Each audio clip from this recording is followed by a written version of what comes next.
요한 서신서 그리고 요한계시록 총 4편의 이제 요한과 관련된 책들인데요. 디모데후서가 바울의 유언이라면 베드로의 유언은 뭐라고요? 베드로후서. 요한의 유언은요? 지금 나와 있는 이 책들입니다. 요한 1, 2, 3서 계시록 뭐 두 개 뭐가 더 먼저 쓰였냐 뭐 이렇게 따지기에 참 어떤 연도는 좀 그렇습니다만 결국 담겨져 있는 것은 사도 요한의 유언과 같은 편지라는 겁니다. 당시 예수님에 따랐던 대표적인 두 사도 바울과 베드로 그리고 예수님의 근접거리에서 동역했던 세 사도 베드로와 요한과 야고보. 야고보는 제일 먼저 순교를 했고요. 가장 마지막까지 살아 있었던 제자가 요한이잖아요.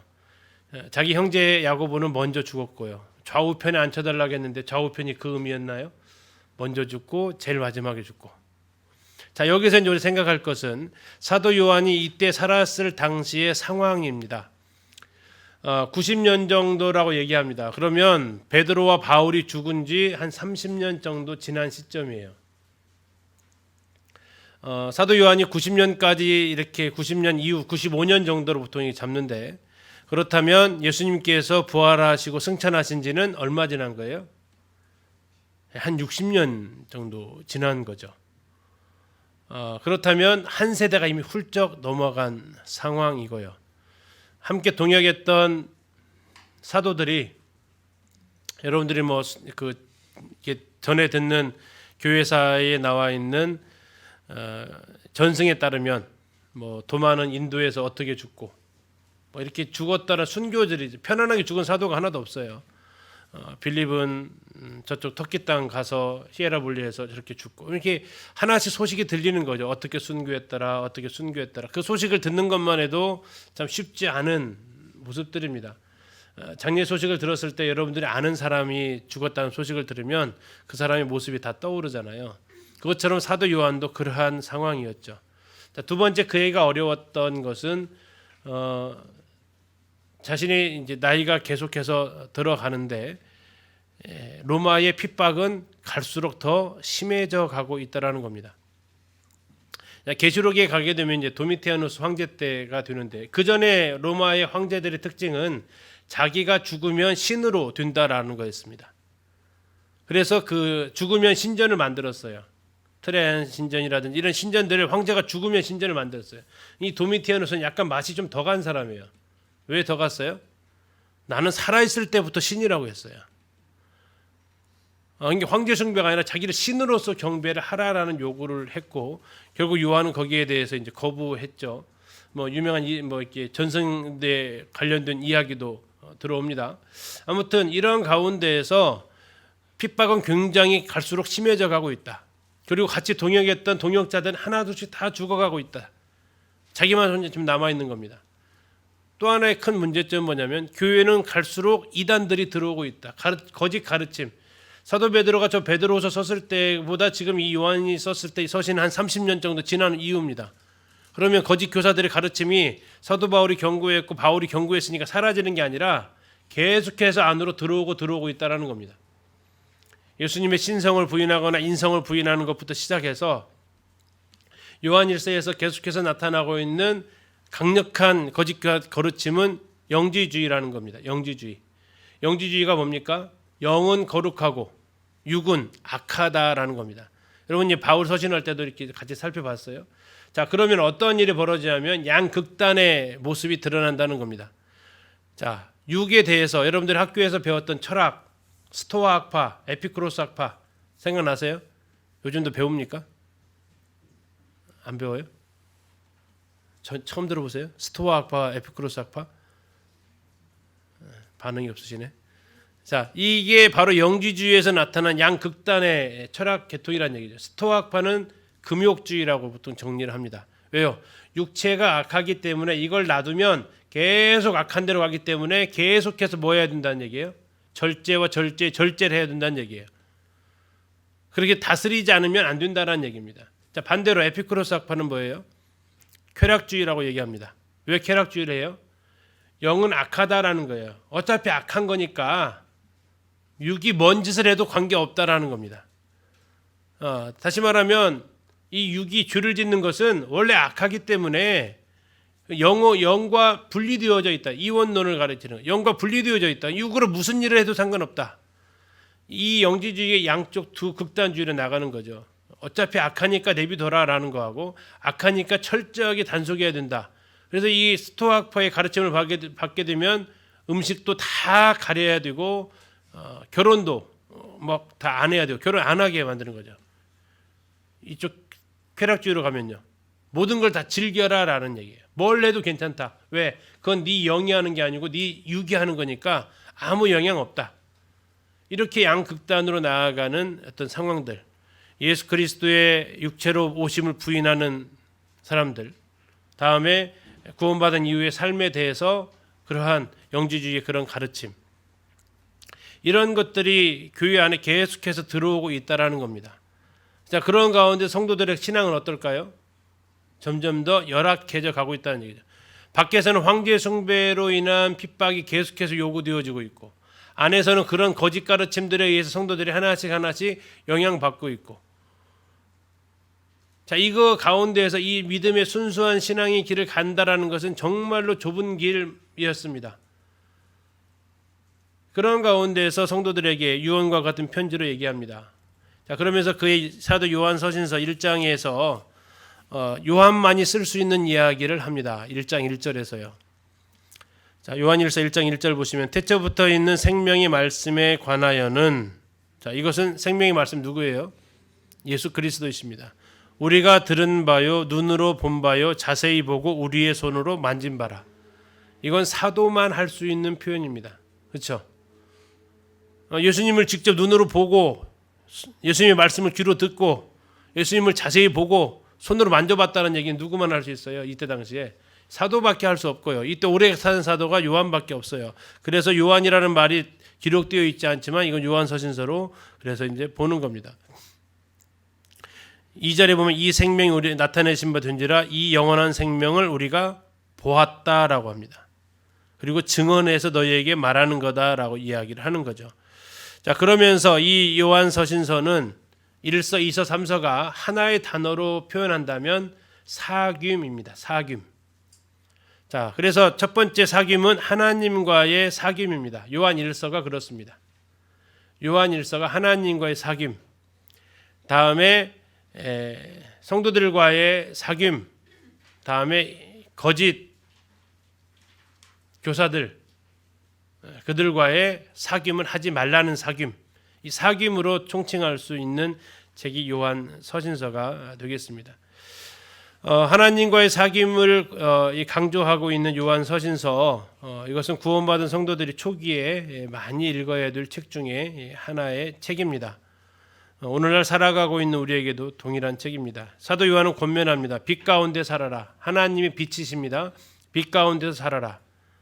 이게 이제 1장 2장에서 주로 얘기하는 거고요. 3장에서 재림의 소망을 두고 의롭게 살아라. 이게 이제 3장에서 하는 이야기입니다. 주님이 다시 오신다는 것을 믿는 사람은 자신을 순결하게 한다라고 얘기합니다. 그리고 3, 4, 5장에서 말하는 것은 형제를 사랑해라라고 얘기합니다. 형제 사랑이 빛 가운데 사는 삶의 모습이다. 구체적 실행이다. 자, 이러한 사귐을 방해하는 이단들의 특징이 있는데 아까 말씀드렸죠. 첫 번째, 예수님의 성육신을 부인하는 겁니다. 육체로 오심을 부인한다라고 이야기를 하고 있는데요. 요한일서 4장을 잠깐 보시면요. 4장으로 보십시오. 4장 1절 사랑하는 자들 영을 다 믿지 말고 오직 영들이 하나님께 속하였나 분별하라. 많은 거짓 선지자가 세상에 나왔습니다. 자, 이제 거짓 선지자가 많다라고 얘기하는데 2절 그들이 뭔 얘기를 하냐면 이로써 너희가 하나님의 영을 알지니 곧 예수 그리스도께서 육체로 오신 것을 시인하는 영마다 하나님께 속했다라고 얘기합니다.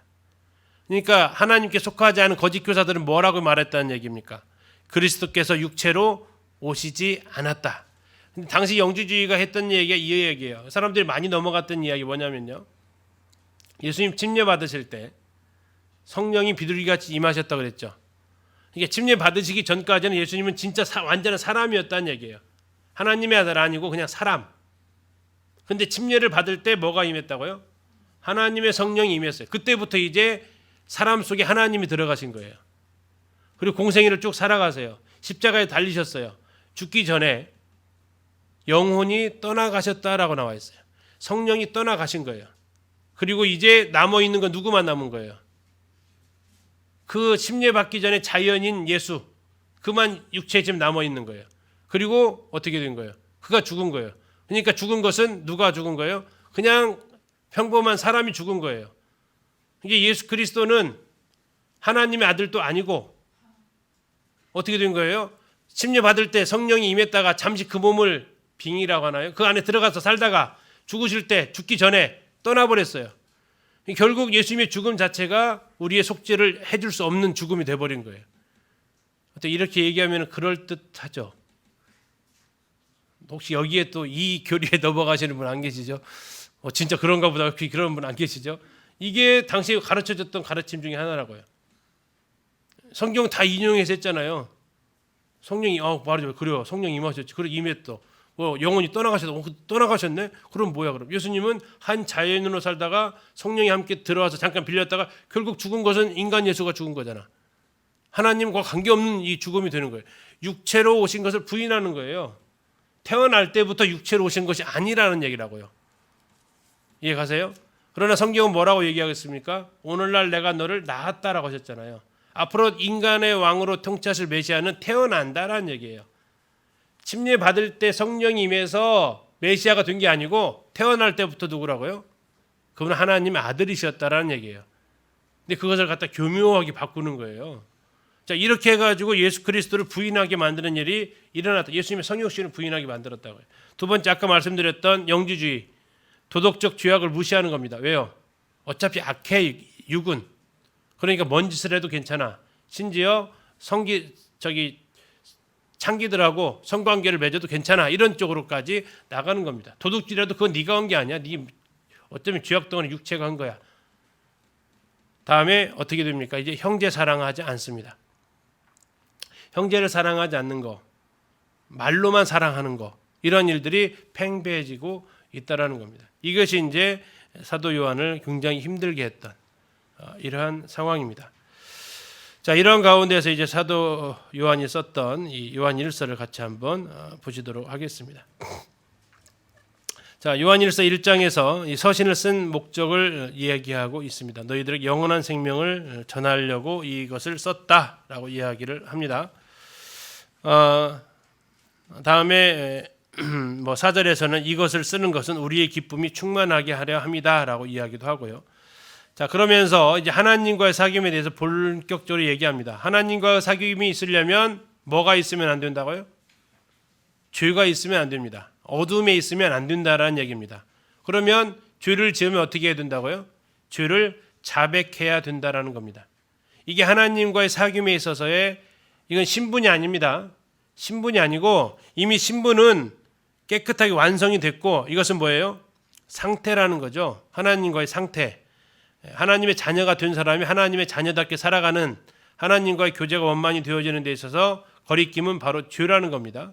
이 죄를 자백함을 통해서 하고 이 자백에서 끝나는 게 아니라 하나님 보좌 우편에 계신 예수님께서 여기에 대해서 우리를 위해서 중보하고 계시기 때문에 이것이 완전해질 수 있다라는 겁니다. 더 나아가서 이게 죄를 짓는 것은 소극적 순종이라면 적극적 순종은 뭡니까? 하나님의 말씀을 지키는 겁니다. 그 말씀은 뭐예요? 형제를 사랑하는 것이었습니다. 이게 사귐의 첫째 조건입니다. 그리고 두 번째 사귐의 방해물이 나타나는데 육신의 정욕, 안목의 정욕, 이생의 자랑이라겠던 다 아버지께로 온 것이 아니고 세상으로부터 온 이 세 가지가 하나님 사랑과 싸운다라는 거죠. 왜 형제를 사랑하지 않습니까? 다른 사랑하는 많은 것들이 있기 때문이라는 얘기예요. 하나님 사랑하지 않는 것도 마찬가지고요. 그리고 더 나아가서 이제 적그리스도의 영이 있기 때문에 이러한 어려움들이 있다라는 겁니다. 여기 지금 장이 잘못됐네요. 2장입니다. 네, 여기도 2장이고요. 장을 좀 고쳐주시고 그럼 1장과 2장을 같이 한번 읽도록 하겠습니다. 하나님과 사귐 가운데 있는 사람들의 모습입니다. 첫 번째는 뭐 하는 사람이에요? 순결하다라고 얘기합니다. 순결하다.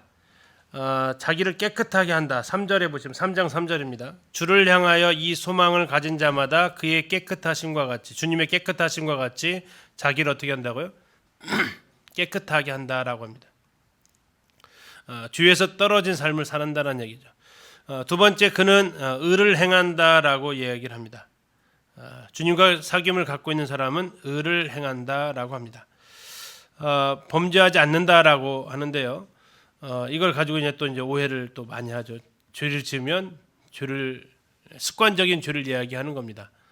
이제 어떤 일회성 죄를 얘기하는 게 아니고 죄를 짓지 않는다라고 이런 표현할 때 그 부분들. 그 다음에 세 번째는 형제를 사랑한다. 말로만 아니라 행함과 진실함으로. 그래서 성도는 요한복음 3장 16절로 구원받고 요한일서 3장 16절로 산다고 하는 거죠. 네 번째 사귐의 특징은 이제 영들을 시험하고 분별할 수 있다라는 겁니다. 예수 그리스도께서 육신으로 오신 걸 부인하는 이 거짓 선지자들을 분별해낼 수 있고요. 다음에 더 나아가서 하나님의 사랑으로 우리가 서로 사랑할 수 있다라고 이야기합니다. 순결하고 의를 행하고 형제 사랑하는 것. 이것이 이제 사귐의 가장 근본적인 특징들이 되겠습니다. 자, 5장 3절까지 읽도록 하겠습니다. 형제 사랑은 앞에서 말씀드렸던 사귐의 조건과 다시 연결이 되어지죠. 제가 아까 오타가 있었는데요. 가치라고 써 있는데 가인가치입니다. 가인가치. 다음에 5장 4절부터 사귐의 결과에 대해서 얘기합니다. 세상을 이긴다라고 합니다. 예수님이 세상을 이기는 사람이 누굽니까? 하나님께로부터 난 자가 세상을 이깁니다. 다음에 5절에 보면 예수님께서 하나님의 아들이심을 믿는 자가 세상을 이기는 자라고 얘기했습니다. 그럼 누구의 얘기예요? 특정한 사람입니까? 구원받은 사람입니까? 구원받은 사람입니다. 그러면 이 세상을 이기는 사람이 누굽니까? 한 글자로 하면 그렇죠. 나예요. 나. 여러분 모두가 세상을 이길 수 있습니다. 예수 그리스도께서 하나님의 아들이시고 육신으로 오신 하나님의 아들이심을 믿는 사람은 세상을 이길 수 있는 그 믿음을 가졌다라는 것입니다. 특정한 사람이 아닙니다. 이게 이단들이 이걸 가지고 또 특정합니다. 아무나 이기는 사람이 아니다라고 얘기하는데 그렇지 않습니다. 성경은 내가 이기는 게 아니기 때문에 그렇습니다. 그리고 6절부터 12절까지는 이제 구원의 확신에 대해서 이야기를 해주고 있는데 구원받는다라는 것은 하나님의 아들을 믿는 것을 이야기하고 있습니다. 그리고 이제 마지막에 이 영생을 얻게 하기 위해서, 영생을 알게 하기 위해서 이것을 기록했다라고 서신의 마무리를 짓고 있습니다. 13절 보시면 요한일서의 서신 목적이 나와 있습니다. 내가 하나님의 아들의 이름을 믿는 너희에게 이것을 쓰는 것은 너희로 하여금 너희에게 영생이 있음을 알게 하려 함이라. 자, 영생이 있음을 알게 하려 한다고 했는데 이 사도 요한이 썼던 복음서가 요한복음이죠. 요한복음 17장 3절에서 영생에 대해서 소개합니다. 영생은 뭡니까? 유일하신 참 하나님과 그의 보내신 자 예수 그리스도를 아는 것. 거기서 아는 것이 무슨 아는 거예요? 머리 아는 거예요? 경험적 알미라고 그랬죠. 야다라고 하는데 경험적 알미라는 얘기입니다. 하나님과의 경험적 알은 요한 서신서에서 뭐라고 표현하냐면 사귐이라고 표현하고 있다. 사귐. 하나님과의 사귐이 있는 거. 이게 영생이라고요. 그러면서 우리에게 뭐가 있다고요? 너희에게 영생이 있다는 얘기. 하나님과의 사귐을 이 땅에서 살아가는 것이 우리가 영생을 소유한 그 모습이라는 겁니다. 이게 그리스도인들은 모두 다 하나님과의 사귐 가운데 살아가야 한다라는 것이 요한일서를 쓴 목적이라는 거죠. 그 사귐이 뭐냐? 하나님과의 빛 가운데 사는 것이고 죄와 멀리한 삶이고 사귐의 특징은 뭐다고요? 순결하다, 의를 행한다, 형제를 사랑한다 라는 거. 이것이 하나님의 계명을 지키는 것이다. 다 연결되어져 있습니다. 자, 그러면 마지막까지 읽겠습니다. 자, 요한일서가 누구와의 사귐이라고요? 하나님과의 사귐입니다. 자, 요한이서는 요한에게 들려온 소식은 그렇습니다. 이단들이 집안에 드나들고 있다라는 소식입니다. 가가오 방문 전도를 통해서 요즘 별로 코로나 때문에 더 안 다니는데요. 예전에는 여호와쟁이들 많이 다니고 이렇게 했었죠. 아무튼 이 성도들의 가정에 이단들이 드나들고 있다는 소식이 들어옵니다. 그래서 여기에 대해서 이야기를 해서 해야 되는데 가야 되는데 갈 상황은 아직 안 됩니다. 그래가지고 붓을 들었습니다. 붓을 들어서 쓰는데 아무래도 안 되겠습니다. 가야겠습니다. 하는 듯한 표현이 이제 이 요한이서의 표현입니다. 다시 말하면 이것은 사귀라는 거예요. 사귀지 말라는 거예요. 사귀지 말라는 겁니다. 하나님과의 사귐은 이단들과의 사귐에 대한 것을 금하고 있는 겁니다. 이 두 가지 다 같이 할 수는 없고요. 아예 드리지도 말라고 이야기를 하고 있습니다. 요한이서 신약 성경에서 가장 짧은 장이고 가장 짧은 책입니다. 가장 짧은 책 1장밖에 되어 있지 않습니다. 그러나 여기에는 사도 요한의 아주 애타는 마음이 담겨져 있었습니다.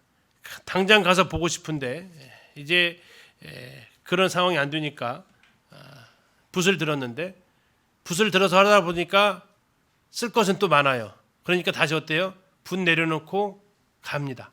자, 그 표현이 남겨 있는 게 12절인데요. 한번 12절 보세요. 요한이서 12절입니다. 내가 너희에게 뭐가 많다고요? 쓸 것이 많아요. 쓰다 보니까 쓸 것이 많아요.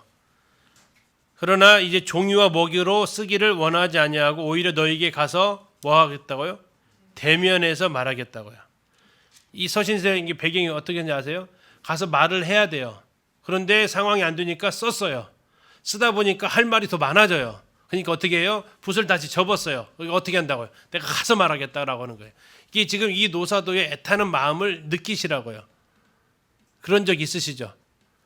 가끔 막 카톡 보내다가 에이 안 되겠다 전화 바로 해버리는 그런 경우 있잖아요. 그런 마음을 느끼시면서 왜 이단들이 들락거린다고 하니까 이게 이제 애타는 마음인 거죠. 자, 그러면 요한 2서 한번 읽겠습니다. 그 심정 느껴지세요? 막 당장 말하고 싶은데 말할 수 없고 쓰다 보니까 일을 다른 데서 다시 가야 되겠다라는 그 심정을 느껴볼 수 있습니다. 자, 이제 요한 3서로 넘어가겠습니다. 자, 요한 3서는 또 다른 사귐을 이야기하고 있습니다. 자, 정리를 하면 요한 1서는 무슨 사귐이요? 하나님과의 사귐. 요한 2서는요? 이단들과 사귐 금지. 요한 3서는요? 성도들과의 사귐입니다. 자, 그 모델을 제시하고 있는데 대표적인 모델을 칭찬하는 사람 가이오입니다. 가이오를 사도 요한이 뭐라고 표현하고 있냐면 2절에 그를 향해서 이렇게 편지합니다. 뭐라고요? 사랑하는 자여 이렇게 표현합니다. 사랑하는 자여. 사랑의 사도 요한이 사랑하는 자여라고 표현했던 사람이 누구라고요? 가이오입니다. 가이오가 사랑하는 자라고 표현하는 것을 4절에서도 5절에서도 또 이야기를 하는데 그가 했던 일이 뭐냐면 형제 곧 나그네 된 자들에게 행하는 것입니다. 그가 뭘 했을까요? 그는 이때 당시 상황을 좀 다시 한번 얘기를 하겠습니다. 사도들이 다 어떻게 됐어요? 돌아가셨다고 했습니다. 자, 핍박은요 갈수록 세어졌다고 했습니다. 거짓 교사들은요 갈수록 많아지고 있는 상황이었습니다. 자, 그러다 보니까 각 지역 교회에 어떤 필요성이 제기가 되었겠습니까? 진리를 제대로 가르쳐줘야 될 필요성이 제기된 거죠. 이제 다시 말하면 이 가르치는 사람들이 한 교회에만 있는 상황이 아니라 순회해야 될 상황이 벌어진 거라고요. 그렇다고 노사도가 그 노구에 지금처럼 자동차가 있는 것도 아니고 사도 요한이 다닐 수는 없는 상황인 거예요. 그래서 그들에게 요한이 이렇게 젊은 사람들을 이렇게 보내는 겁니다. 그런데 젊은 사람들을 이렇게 보내는데 뭐 그때 당시 이렇게 그리스도인들이 가난한 삶을 살았잖아요. 황제 숭배를 거부하면 일단은 그 공동체에서 어떤 이익과 관련되어진 것을 멀어질 수밖에 없는 상황이었기 때문에 그들이 그냥 가는 겁니다. 가면 교회에서 그들을 반겨주는 사람이 반겨주었던데 그게 대표적으로 누구라고요? 이 가이오라는 겁니다. 자, 7절 보시면 이는 그들이 주의 이름을 위하여 나가서 이방인에게 아무것도 받지 못했다라고 얘기하죠. 그래서 그들은 이제 했는데 또 반대의 사람이 있었다라는 겁니다. 그 사람 이름이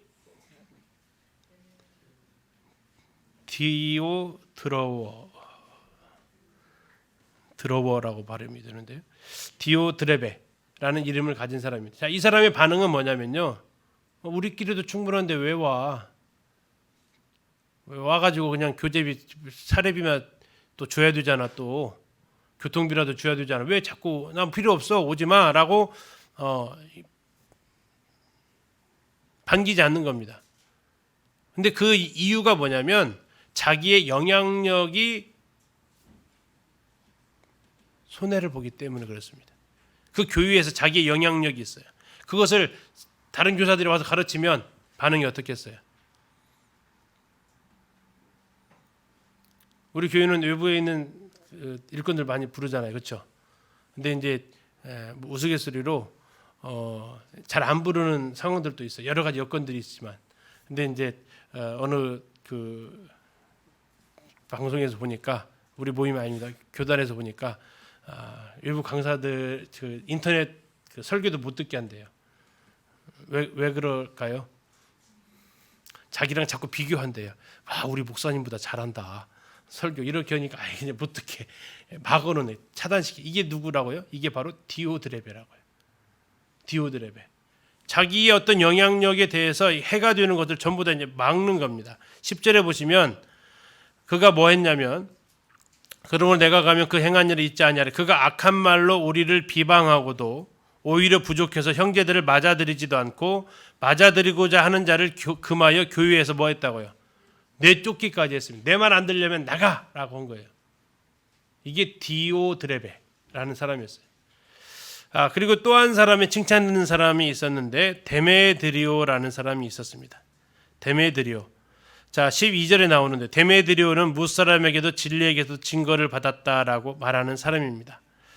자, 칭찬 듣는 사람 대표적인 가이오, 또 이러한 성도들을 내쫓고 영접지 않았던 사람 디오드레베, 그리고 또 한 사람 칭찬 듣는 사람 데메드리오. 우리는 셋 중에 누굽니까? 가이오죠. 가이오가 되셔야 되고요. 자, 그런 배경 안에서 순회 사역자들이 늘어나고 있는 가운데에서 일어났던 상황에서 사도 요한은 권면하는 겁니다. 너희들은 성도들과 특별히 이런 순회 사역자들의 쓸 것을 잘 감당을 해줘라라는 겁니다. 왜? 그들은 이방인한테 아무런 도움도 받지 못하는 사람들이다. 이런 상황이다. 이게 나이가 들어가시면서 순회 사역을 할 수밖에 없는 상황. 사도들은 다 돌아가시고 교회는 자꾸 거짓 교사들 들어오고, 그래서 사도 요한은 직접 갈 수 없고 형제들을 보냈더니 어느 교회 와서 보고하는데 정말로 환대를 받았습니다. 형제 사랑을 느꼈습니다라고 와서 다 이야기하는 겁니다. 그들이 와가지고 얘기를 했다라고 좀 얘기를 하고 있어요. 그런데 또 어떤 교회 갔더니 거기서는요 뭐라고 한다고요? 요한은 누군데 하면서 인정도 안 하고 비방하고 내쫓고 뭐 그 사람 아니 그래도 받아줘서 같이 설교 같이 교제하고 해야죠 했더니 그런 사람 너도 나가 하는 사람이 있었다는 얘기예요. 그리고 또 어떤 사람은 칭찬 듣는 사람도 있었다는 얘기입니다. 자, 오늘 3서 읽겠습니다. 유다서도 1장으로 되어져 있습니다. 이 유다는 어떤 유다일까요? 어떤 유다요? 예수님의 친동생 유다로 보여집니다. 일단 뭐 가룟 유다는 분명히 아니고요. 예수님의 제자 중 유다도 아니고 예수님의 친동생 유다로 보여집니다. 1장 1절에 이렇게 얘기합니다. 예수 그리스도의 종이요 야고보의 형제인 유다. 그럼 야고보는 누굴까요? 예루살렘 교회의 장로 역할을 했던 예수님의 동생 야고보를 이야기하고 있습니다. 그러니까 예수님 생전에는 그렇게 예수님 믿지 않았던 사람들이 예수님 부활하신 모습을 보고 예수님이 하나님 아들이심을 알게 되고 야고보와 유다가 교회 안에서 일꾼으로 살았음을 보게 됩니다. 자, 유다서는 왜 썼냐면 처음의 목적은 3절입니다. 사랑하는 자들아 우리가 일반으로 받은 구원에 대해서 내가 너희에게 편지하려는 생각이 간절하던 차에 뭘 위해 썼다고요? 우리가 받은 구원에 대해서 쓰려고 했다라고 이야기를 합니다. 간절했다라고 얘기합니다. 그런데 이 구원에 대해서 쓰려는 생각이 간절하던 차에 그 다음에 그런 생각이 갑자기 바뀌게 됩니다. 4절 가만히 들어온 몇 사람이 있었습니다. 누굴까요? 앞에서 본다면 거짓 교사들이죠. 자, 지금 이제 이 서신 자체 계속 보고 있지만 베드로 전후서 또 요한 1, 2, 3서 볼 때 계속해서 거짓 교사들이 상당히 많이 일어나고 있었다라는 것을 알 수 있습니다. 가만히 들어온 사람들이 뭐 하냐면 4절 끝에 보시면 우리 주 예수 그리스도를 뭐 한다고요? 부인하는 자다라고 얘기하고 있습니다. 예수 그리스도를 부인하는 여러 가지 얘기를 지금 부인하는 상황이 제일 가장 보편적인 부인이 어떤 부인이라고요? 예수님이 육체로 오신 이 사실을 부인하고 있다라는 거예요. 이 가장 큰 것이 영지주의였다는 거예요. 왜요? 육체는 선해요, 악해요? 악해요. 근데 예수님이 육체로 왔다 그러면 육을 가졌다는 이유 자체만으로 예수님이 악해요. 그러니까 자신들의 이 논리를 정당화하려면 예수님은 육신으로 오시면 안 되는 거예요. 그래서 이것을 자꾸 부인하는 사람들이 생겼다라는 겁니다. 그래서 원래 구원에 대해서 쓰려고 했던데 이런 거짓 교사들에 대해서 써야 될 필요성을 느껴서 이 서신으로 쓴 취지가 변경이 되었다라고 지금 3절과 4절에서 지금 이야기를 하고 있는 겁니다. 자, 이런 사람들이 그러면 새로 생긴 사람들이냐 아니면 역사 속에서도 이런 사람들이 있었느냐 하는 거죠. 새로 생겼을까요? 예전에도 있었을까요? 어때요? 아까 베드로전서에서 후서에서 나왔어요. 뭐라고 했죠? 아까 베드로서 2장에서 거짓 교사들 얘기하면서 금방 읽은 걸 금방 까먹으면 안 되는데. 자, 빨리 모르면 찾아가 보세요. 2장 1절에 백성 가운데 또한 거짓 선지자들이 일어났었나니 했잖아요. 났었나니. 그러니까 이 유다서도 지금 이제 기록을 해갈 텐데 지금 일어나는 이런 거짓 교사들, 거짓 선생들은 신출규물한 게 아니고 과거에서부터 있어왔던 사람들이다라는 거예요. 근데 이 유다서는 그 과거를 어디까지 끌어올리냐면요. 타락한 천사들까지 끌어올려요. 자기 위치를 벗어나서 했던 그들에 이르기까지 옵니다. 그러면서 불순종했던 이스라엘, 소돔과 고모라, 가인, 발람 전부 다 거짓 가르침에 따랐던 배교했던 이런 사람들이라는 얘기죠. 자, 이런 것들이 과거에서부터 일어나고 있었는데 오늘날도 이러한 일들로 인해서 영향을 받고 있다. 그래서 그들은 오늘날은 예수 그리스도를 부인하면서 그 거짓 교사들, 이단들, 배교자들의 흐름을 역사의 흐름을 계속해서 이어가고 있다. 그런 예를 쭉 보여주고 있습니다. 그러면서 이제 어떻게 하라는 얘기예요. 17절에 사랑하는 자들아 라고 얘기합니다. 사랑하는 자들아 어떻게 하라고요? 한마디로 말하면 지극히 거룩한 믿음 위에 자기를 건축해라. 지극히 거룩한 믿음 위에 자기를 건축해라는 얘기는 믿음의 기초를 튼튼하게 해라는 얘기입니다. 믿음의 기초를 튼튼하게 하기 위해서는 하나님 말씀을 잘 알아야만이 이것이 가능하다라는 거죠. 그렇지 않으면 너희들이 흔들릴 수 있다라는 겁니다. 유다서 자체의 기록 목적이 처음에는 그냥 복음에 대해서 우리가 구원받은 것에 대해서 이것이 얼마나 놀랍고 위대하고 영광스러운지에 대해서 쓰려고 했어요. 그리고 이것은 단번에 얻은 구원이다라고. 그런데 하는데 거짓 교사들이 자꾸 그 가르침의 영향력을 받는다고 하니까 이 쓰는 의도를 바꿔가지고 다시 말하면 이제 진리에 대해서 쓴다고 한다면 단번에 얻은 구원이라면 이 진리에 대해서 쓴다고 한다면 이제 의도를 바꿔서 잘못 띄어진 이 가르침을 드러냄으로써 뭐하는 이 진리를 부각시키는 이 진리를 부각시키는 것이 두 가지가 있는데 하나는 뭐 할 수 있냐면 진리에 대해서 오롯이 잘 설명하는 방법이 있고 또 하나는요 진리가 아닌 것들을 드러냄으로써 진리가 무엇인지를 전하는 방법이 있다라는 얘기예요. 유다서를 쓸 때의 첫 번째 목적은 진리에 대해서 잘 알려주려는 설명해 주려는 의도를 가진 것 같아요. 그런데 지금 되어지는 상황들을 보니까 차라리 아닌 것들을 드러냄으로써 진리를 더 설명하는 쪽으로 의도를 좀 바꿨다라는 것으로 볼 수 있겠습니다. 자, 그래서 유다서를 이렇게 보게 되면 편지를 쓴 배경에 대해서 이렇게 얘기합니다. 과거에 이러한 일들이 있었다라는 얘기입니다. 그리고 현재의 거짓 교사들의 모습도 이러한 일들이 있었다는 얘기예요. 과거에 어떤 일이 있었냐면 출애굽 후에 또 천사들이 소돔 또 있잖아요. 왜 이랬을까요? 소돔과 고모라가 음란하게 행하다가 불의 형벌을 받았던 그 사건들을 과거 속에 드러내고 8절부터는 이러한 모습들이 현재에도 거짓 교사들의 모습 속에서 나타나고 있다. 그러면서 이제 미래의 그들에 대해서 하나님께서 심판하실 것이고 어떻게 여기에 대해서 우리 해야 되느냐? 믿음 위에서 자신을 지켜야 된다. 마지막 때에 거짓 교사들이 횡행할 것이다. 오늘날도 많이 있습니다. 우리 모임의 성도들 중에서도 저쪽 지역 이야기를 들어보면 신천지에 빠지는 성도들까지도 있다는 이야기를 듣는다는 거죠. 자, 이런 일들이 일어나고 있다는 겁니다. 그래서 우리가 더욱 하나님의 말씀 안에서 자신을 건축해야 됩니다. 자, 유다서 같이 읽겠습니다. 요한 1서 몇 장이요? 5장, 2서 1장, 3서 1장, 4서 아니야. 유다서 1장. 1장으로 된 책들이 3개나 되니까 한 시간에 지금 4개를 끝냈어요.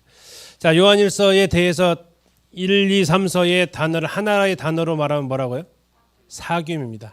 자, 요한 1서는 무슨 사귐? 하나님과의 사귐. 2서는 이단과의 사귐 금지. 3서는 성도들과의 순회 사역자들과의 사귐이 되겠습니다. 자, 요한 1서. 자, 첫 번째는 사귐의 조건입니다. 하나님이 빛이시기 때문에 어떻게 하라고요? 빛 가운데 행하라 라고 얘기합니다. 죄를 지었으면 어떻게 하라고요?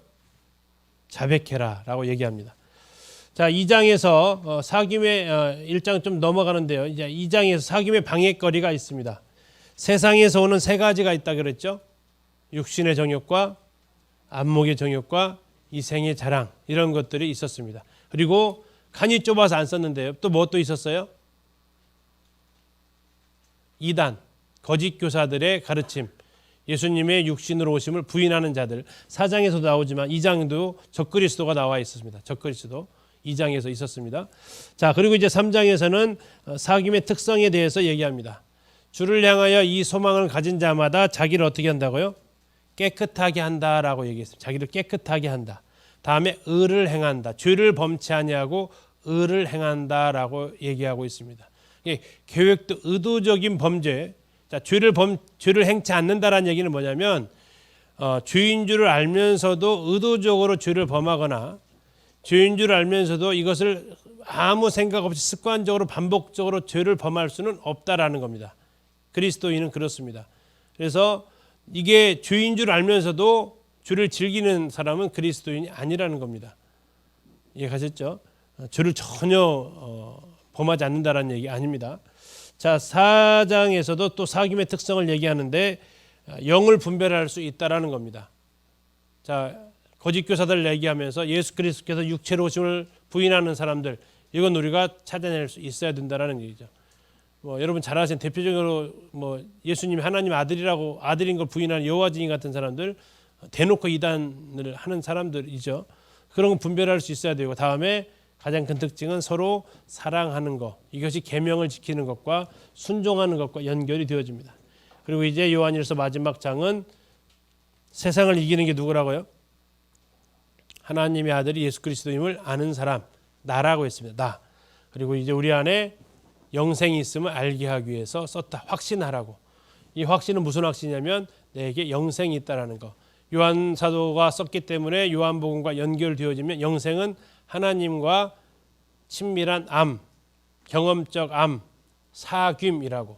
그래서 하나님과의 사귐을 유지하라고 요한서신서 1서를 같이 살펴봤고, 요한 2서는 이단과의 사귐을 금지했다라고 얘기하고 있습니다. 이단과의 사귐을 금지한다는 얘기면 다시 말하면 요한 2서 앞부분에서 얘기할 때 언제 사도 요한이 기뻐한다고 했습니까? 내 자녀들이 진리 안에서 행한다는 것을 듣는 것보다 더 기쁜 게 없다.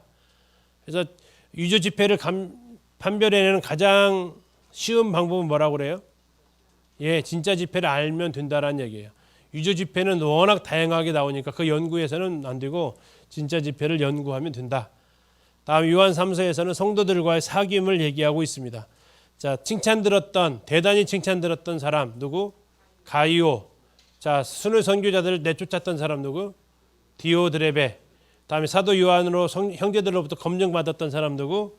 데메드리오. 그래서 나는 3명 중에서 사랑으로 아니면 교제 안 하는 것으로 검증받는 것으로 어느 쪽에 있는지도 살펴볼 수 있는. 2서와 3서는 쓸 말이 많지만 다 썼으면 1서로 안 끝났을 거예요. 그렇죠? 2서, 3서에 다 끝에 나와 있잖아요. 쓸 말이 많다고 했죠.